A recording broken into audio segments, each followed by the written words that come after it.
नमस्कार मित्रांनो, आपल्याला सर्व नंदी मैदानामध्ये दाखल झालेले आहे आणि ते आपल्याला आता लवकरच फायनल फेऱ्याला पळताना दिसणार आहे. पण मित्रांनो, ज्या मागच्या वर्षी ज्या जोडीने भुंगा आणि गोडकरांचा सर्जा मागच्या वर्षीसुद्धा मित्रांनो बैल पळा जुना पारंपरिक हिंदकेसरी मैदानामध्ये पळताना तोच जोड पळताना दिसला होता आणि फायनलचा मानकरी झाला.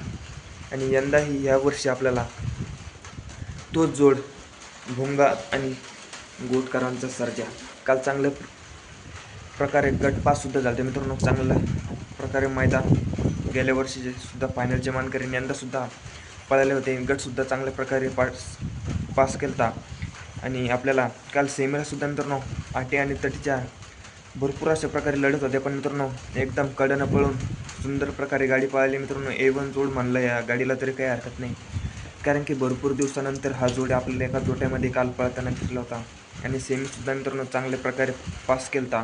आणि आज फायनल फेऱ्यामध्ये बऱ्याचशा जणांना आतुरता लागली ती हा जोड पळेल आणि इतिहास घडणार का, कारण की मित्रांनो ही गाडीसुद्धा मित्रांनो भरपूर प्रकारे चांगलं स्पीड लागते या जोडीला भुंगा आणि गोटकरांचा सर्जा. मित्रांनो आपल्याला अशी अपडेट मिळालेली आहे की ही गाडी आपल्याला आज फायनल फेऱ्याला पळताना दिसणार नाही. याच्या मागचं आपल्याला मित्रांनो कारण कळलेलं नाही. जसं कारण कळलं तसं तुमच्यापर्यंत अपडेट घेऊन येणार.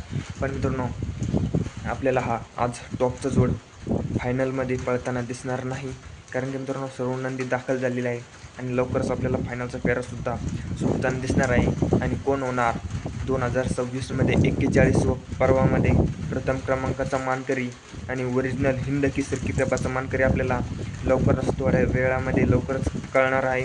आणि अशाच अपडेटसाठी आपल्या चॅनलला सबस्क्राईब करायला विसरू नका. तर धन्यवाद.